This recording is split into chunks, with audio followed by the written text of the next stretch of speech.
All right, it's now time to welcome to the stage Bonumose Biochem.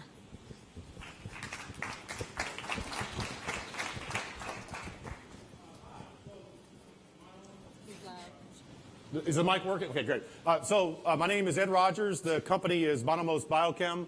I would like to share with you the good news about good sugar. We all pretty much know that sugar is bad for us, but yet we all love sugar. Tagatose is good sugar.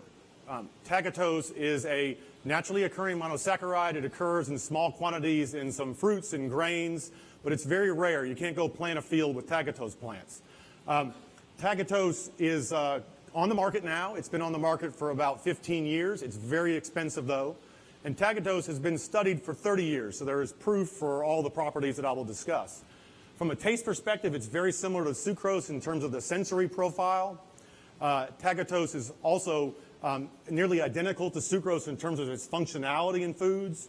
Compared to a sweetener such as stevia, tagatose has the bulk that stevia does not. Tagatose does not have any of the bitterness issues that stevia does, and tagatose also blends very well with stevia. Now, the good thing about tagatose, it is low calorie, it's low glycemic. It will not raise blood sugar levels. But it's more than that. The really good news is that it's not only not bad for you, it's actually good for you. It's a prebiotic, so it's good for gut health.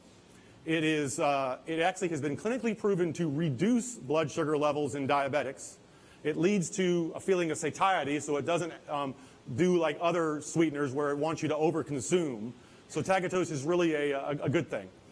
The problem is that tagatose from the current process of manufacturing, which starts with lactose, is very, very expensive. So we have multiple advantages over the current process. We have advantages in terms of feedstock, in terms of the yields, and in terms of the efficiency of the process. And so we can reduce the cost of tagatose by 80%, making it affordable for widespread adoption in foods and beverages.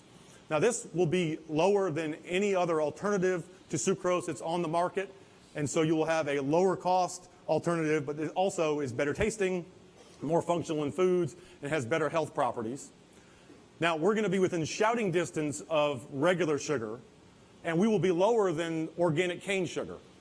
And by the way, what's the deal with organic cane sugar? I mean, does that give you organic diabetes? I'm not really sure what the advantage is there. Now, so our secret sauce is in the enzymatic pathway. In most enzymatic reactions, you have an equilibrium between the reactant and the final product.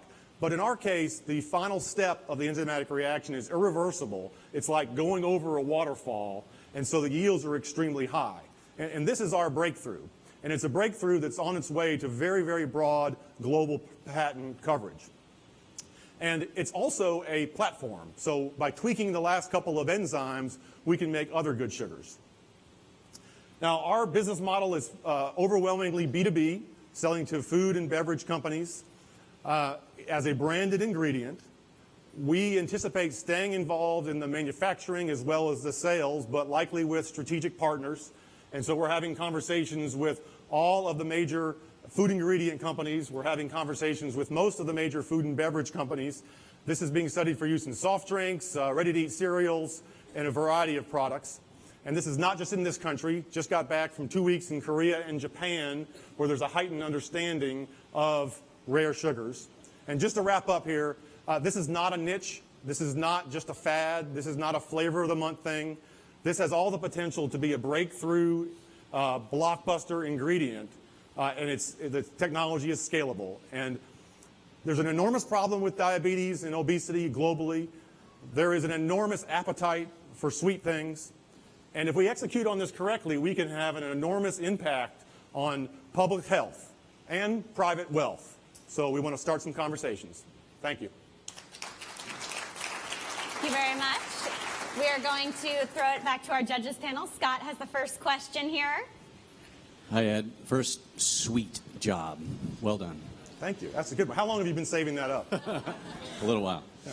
So my question is, how long will it take you to get to that projected level of $2 a kilo based on what you're projecting today? Yeah, so, I mean, it's funding dependent. And we're from right now where we are today, we could be there in production in 18 months. and that's at about the 2,000 metric ton a year level. At that level, we will sell it at the $2 a kilogram. The margins will get better as we scale, but we will still make attractive margins even at that small level. Great, thanks. All right, guys, who has our first audience question? We have the gentleman right in the middle here.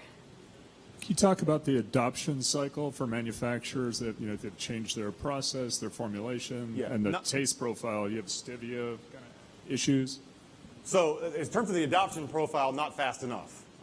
But we have an advantage in that tagatose is on the market, so it's in a variety of products now, and it's just really, really expensive. In terms of obviously the trends are in favor of replacing sucrose as much as possible. Tagatose matches up very, very well on a taste and a functionality standpoint. Compared to stevia, stevia does not have the bulking properties that sucrose does. Sucrose does so much more than just provide sweetness. It also provides structure and other things. So we think that we're going to be able to have good conversations, and we think those conversations will go even better when we have good strategic partners. All right, guys, it looks like we have another audience question in the back row, or second to last row over there.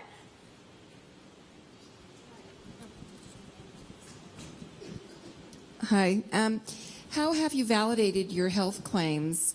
There's a lot of research that indicates that different sweeteners, artificial sweeteners, actually cause weight gain and lead to cardiovascular risk factors similar to sugar.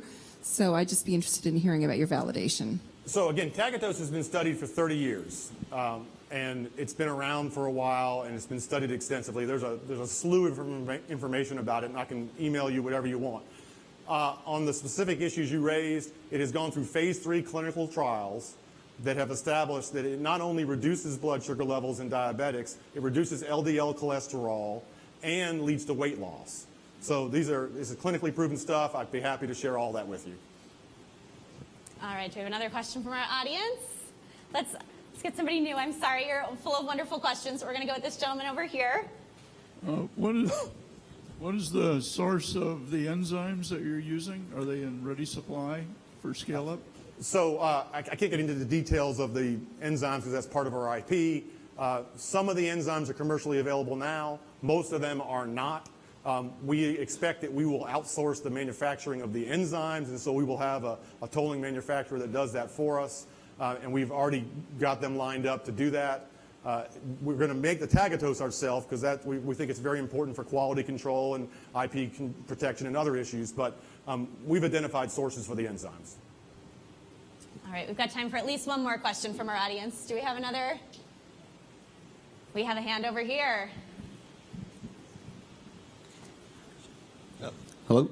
Hi. Can you talk to me a little bit about the patent protection process and when your patent does expire, how you plan on continuing to be the leader in the space?